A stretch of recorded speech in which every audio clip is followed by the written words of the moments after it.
Hi students, मैं Ashwin. Vocab of the day के आज के इस सेशन नंबर 17 में मैंने जिस वर्ड को चूज किया है वो वर्ड है इंडोलेंट। आगे की स्लाइड्स में हम इस वर्ड को डिटेल में समझेंगे, इसका मीनिंग, पार्ट ऑफ स्पीच और इसके सिनोनिम्स एंटोनिम्स, साथ ही साथ कुछ अच्छे एग्जाम्पल्स भी। आइए सेशन को शुरू करते हैं। पहली बात, इंडोलेंट का पार्ट ऑफ स्पीच क्या है? इसका पार्ट ऑफ स्पीच ये है कि ये एक एडजेक्टिव है। हमेशा याद रखिए कि जब कोई वर्ड ई एन टी पे रुके, कहाँ रुके? ई एन टी पे रुके या ए एन टी पे रुके, तो पूरी संभावना है कि वो वर्ड क्या होगा? एक एडजेक्टिव होगा। क्या होगा? एडजेक्टिव होगा। एक्चुअली में बेस फॉर्म कुछ और है, वो देख लीजिए।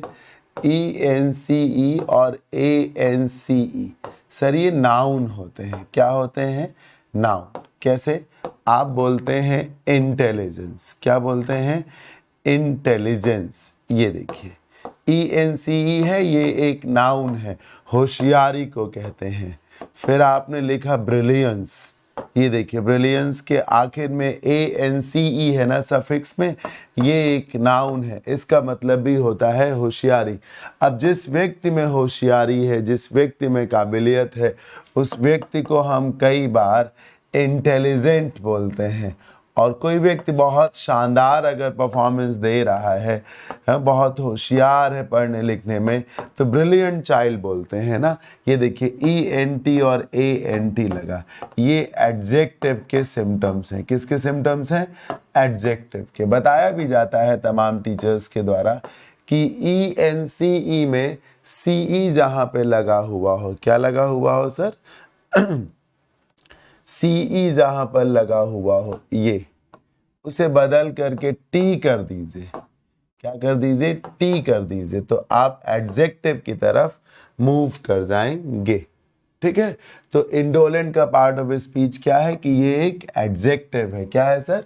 एक एडजेक्टिव है। इसका मीनिंग होता है आलसी, लापरवाह, जो शरीर डुलाना ना चाहता हो, कुछ भी करना ना चाहता हो। Not willing to exert oneself, जो किसी प्रकार से कोई प्रयास ना करना पड़ चाहता हो, सुस्त हमेशा रहता हो, मरा मरा सा, बुझा बुझा सा, आलसी टाइप का है ना, बिल्कुल भी चलना ही ना चाहता हो। स्लो और लेजी को बोलते हैं। अब सिनोनिम्स में वही वर्ड जिनका मतलब है कि कोई आलसी है ना, बेड लवर है जिसको कहा जा सकता है। एक फ्रेज भी होती है इसी टाइप के लोगों की, और उस फ्रेज को बोलते हैं bed pressure. If somebody is like a bed pressure, तो वो व्यक्ति अपने बिस्तर को बहुत पसंद करता है। ऐसे लोग जो बिस्तर को बहुत पसंद करते हैं, सुबह से शाम तक लेटे ही रहेंगे, तो आलसी ही तो हुए।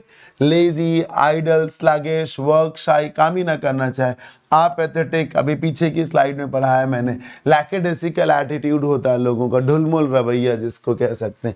इनएक्टिव, सुस्त, टॉर्पेड, लेथार्जिक, लैंग्विड, ये सब सिनोनिम्स हो जाएंगे। एंटोनिम्स में वो वर्ड्स होंगे जिनका मतलब है कि कोई मेहनती है, कोई चुस्त है, दुरुस्त है, फुर्तीला है, एक्टिव है, लाइवली है, एनर्जेटिक है। देखिए ना, active, passionate, energetic, adventurous, enthusiastic, hard working, intent, industrious, diligent and many, ये इसके एंटोनिम्स हो गए।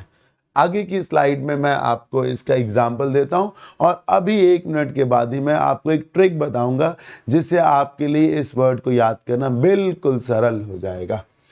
दोज हु रेवल इन इंटरनेट, पहली बात इसे कहीं लिख लीजिएगा, याद कर लीजिएगा। रेवल का मतलब होता है एंजॉय करना, चेरिश करना। एक रेबेल भी होता है, REB होता है, उसका मतलब तो बागी हो जाने से है ना। So those who revel in the internet tend to lead an indolent life. ऐसे लोग जो सुबह से लेके शाम तक नेट में ही खटर-पटर करते रहते हैं, इंटरनेट पे ही एक्टिव रहते हैं, ऐसे लोग अक्सर एक जगह ही जमे रहते हैं, फिर वो करना कुछ और नहीं चाहते। वो थोड़ा सा सुस्त टाइप के लोग होते हैं। सुबह से लेके शाम तक एक डेस्क पे, एक जगह, एक चेयर पे, कुर्सी पे, सोफे पे, कुशन पे, बेड पे बैठे रहेंगे, लेटे रहेंगे, नेट सर्फ करते रहेंगे। ऐसे लोग थोड़ा सा इंडोलेंट हो जाते हैं। रेवेल इन का मतलब एंजॉय करना, मस्ती करना। Because she enjoys being indolent, क्योंकि उसे सुस्त होना अच्छा लगता है। There is nothing she find, ये nothing का S गलत आ गया है। She finds more pleasant than relaxing in bed, क्योंकि उसे सुस्त रहना बड़ा अच्छा लगता है, इसलिए उसको बेड पे रिलैक्स करने के अलावा कोई और काम अच्छा ही नहीं लगता। देखिए ट्रिक क्या है वो समझ लीजिए। इंडोलेंट का डोल, डोल का मतलब होता है अपने आप को डुलाना। ट्रिक है सर ये, डुलाना। जब आप डुलाएंगे अपने आप को, हाथ पर डुलाएंगे, चलेंगे, तो एक मूवमेंट होगा। और आप अगर इनडोलेंट हैं तो जो डोलना ना चाहता हो, जो अपने शरीर को डुलाना ना चाहता हो, आप इनडोलेंट हैं, आप डोलना ही नहीं चाहते हैं कहीं, आप इनडोलेंट हैं, अपने शरीर को डुलाना ही नहीं चाहते हैं, है ना।